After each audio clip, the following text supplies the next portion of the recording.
नमस्कार मित्रों, संसार मानस पर आप सभी लोगों का बहुत बहुत स्वागत है। आज प्रदोष का व्रत है और जो प्रदोष का व्रत जिस वार के दिन पड़ता है वह उसी वार के प्रदोष व्रत के नाम से जाना जाता है। आज का वीडियो प्रदोष व्रत की कथा, उसकी विधि और उसके महात्म के बारे में है। इस चैनल को सब्सक्राइब करके हमारा सपोर्ट ज़रूर कर दें, क्योंकि आने वाली वीडियो आप सभी लोगों को समय से मिल जाएंगी। भीड़ बहुत है और ये चैनल खो जाए उससे पहले ही इसे सब्सक्राइब कर लें। सबसे पहले बात करते हैं कि प्रदोष का व्रत क्या होता है। शास्त्रों में कहा गया है, प्रदोषो रजनी मुखम, अर्थात रात्रि आने से पहले का समय। इस प्रकार से सायंकाल के बाद और रात्रि प्रारंभ होने से पहले के समय को ही प्रदोष काल कहा जाता है। लेकिन प्रदोष का व्रत प्रत्येक दिन नहीं किया जाता, बल्कि केवल त्रयोदशी के दिन ही प्रदोष का व्रत किया जाता है। इसकी पूजा प्रदोष काल में अर्थात रात्रि प्रारंभ होने के 1 घंटा पहले और 1 घंटा बाद तक की जाती है। आधी रात से पहले अगर त्रयोदशी तिथि आती है तो द्वादशी वाले दिन ही प्रदोष का व्रत किया जाता है। यदि त्रयोदशी तिथि आधी रात के बाद आती है तो यह व्रत अगले दिन करते हैं। अब बात करते हैं इस व्रत करने की विधि के बारे में। प्रदोष का व्रत करने वाले मनुष्य को व्रत वाले दिन प्रातःकाल ही स्नान आदि से निवृत्त हो जाना चाहिए और साफ वस्त्र पहनने चाहिए। उस दिन पूरा उपवास रखना चाहिए, भोजन नहीं करना चाहिए। फिर प्रदोष काल में अर्थात रात्रि के लगभग 1 घंटा पहले हाथ मुँह धोकर जो आपने वस्त्र धारण किए हैं उसे आप चाहें तो बदल भी सकते हैं।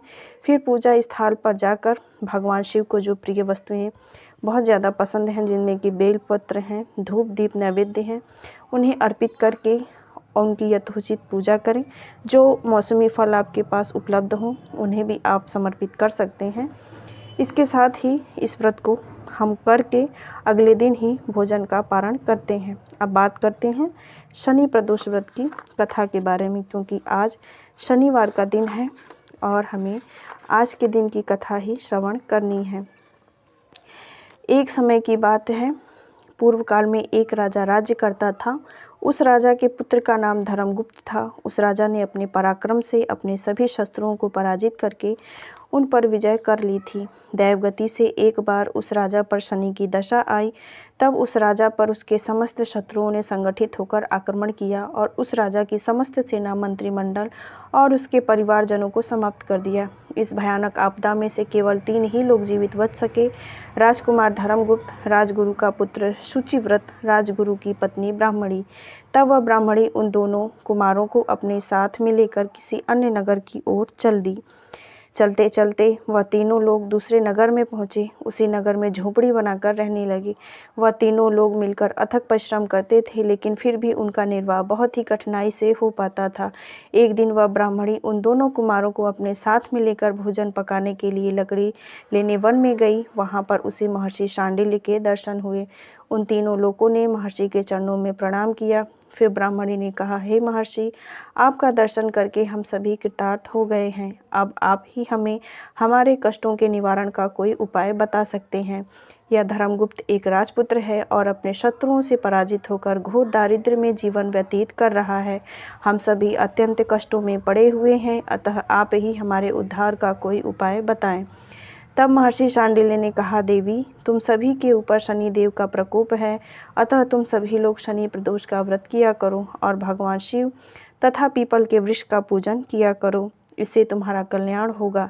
यह सुनकर उन तीनों ने महर्षि को श्रद्धापूर्वक प्रणाम किया और लकड़ी लेकर अपने कुटी पर वापस आ गए। फिर शनि प्रदोष के दिन उन तीनों ने ही व्रत किया और भगवान शिव तथा पीपल के वृक्ष का पूजन किया।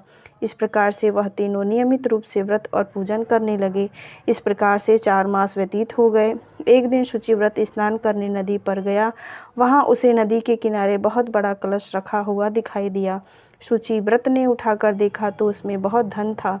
शुचिव्रत उस कलश को उठाकर घर ले गया और घर जाकर अपनी माँ से बोला, माँ, भोलेश्वर ने हमें धन दिया है। तब माँ ने कहा, बेटा, तुम दोनों भाई इस धन को बराबर बांट लो। शुचिव्रत ने प्रसन्न होकर राजकुमार धर्मगुप्त से कहा, भैया, तुम अपना हिस्सा ले लो। लेकिन राजकुमार ने कहा, माँ, मुझे कोई हिस्सा नहीं चाहिए, क्योंकि अपने सुकर्मों से जो भी मनुष्य जो कुछ पाता है उस पर सिर्फ और सिर्फ उसी का अधिकार होता है, वह स्वयं ही उसे भोगना चाहिए। किसी दिन भोलेश्वर शंकर मुझ पर भी कृपा अवश्य ही करेंगे। इस प्रकार शनि प्रदोष का व्रत करते हुए 1 वर्ष व्यतीत हो गया। बसंत ऋतु का आगमन हुआ। राजकुमार धर्मगुप्त और शुचिव्रत दोनों घूमने के लिए गए।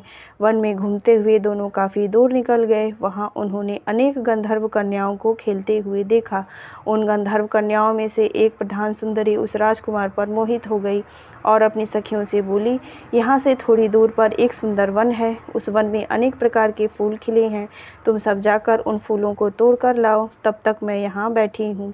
सखियाँ आज्ञा पाकर चली गईं और वह गंधर्व कन्या उस राजकुमार पर दृष्टि जमाकर बैठ गई। राजकुमार उस गंधर्व कन्या के पास चला गया। गंधर्व कन्या ने पूछा कि आप कौन हैं? इस देश के रहने वाले हैं अथवा कहीं और से आए हैं? आपका आगमन कैसे हुआ? राजकुमार ने कहा, मैं राजकुमार धर्मगुप्त हूँ। शत्रुओं ने मेरे माता पिता को मारकर मेरे राज्य पर अधिकार कर लिया है। मैं राजगुरु की पत्नी के साथ रहता हूँ। वे मेरी धर्म की माँ हैं। फिर राजकुमार ने उस गंधर्व कन्या से पूछा, आप कौन हैं? यहाँ किस कार्य से आपका आगमन हुआ है? तब वह गंधर्व कन्या बोली, मैं विद्रविक गंधर्व की पुत्री अंशुमति हूँ। आपको देखकर आपसे बात करने की इच्छा हुई, इसीलिए अपनी सखियों को मैंने अलग से भेज दिया। भगवान शंकर ने हम दोनों पर ही कृपा की है, इसीलिए आपको यहाँ पर भेजा है। अब हमारा प्रेम अटूट रहेगा। यह कहकर गंधर्व कन्या ने अपने गले के मोतियों का हार राजकुमार के गले में डाल दिया। राजकुमार अत्यंत प्रसन्न हुआ। वह बोला, आपने अपने पिता से अनुमति ली नहीं। मेरे पास राजपाट या धन भी नहीं है। आप मेरी पत्नी कैसे बनेंगी? तब गंधर्व कन्या बोली, अब आप अपने घर जाएं और परसों प्रातःकाल आएं। मैं अपने पिताजी के साथ आऊंगी और वे ही आपकी समस्या का समाधान निकालेंगे। ऐसा कहकर वह गंधर्व कन्या अपनी सहेलियों से जा मिली। राजकुमार भी शुचिव्रत के साथ घर लौट आया। यह सारा समाचार उसने अपनी माँ से कहा। फिर तीसरे दिन राजकुमार धर्मगुप्त उसी वन में शुचिव्रत के साथ गया। वहाँ स्वयं गंधर्वराज विद्रविक अपनी कन्या के साथ उपस्थित थे। गंधर्वराज ने दोनों कुमारों का अभिवादन किया। फिर उसने राजकुमार से कहा, मैं परसों कैलाश पर गौरी शंकर के दर्शन के लिए गया था।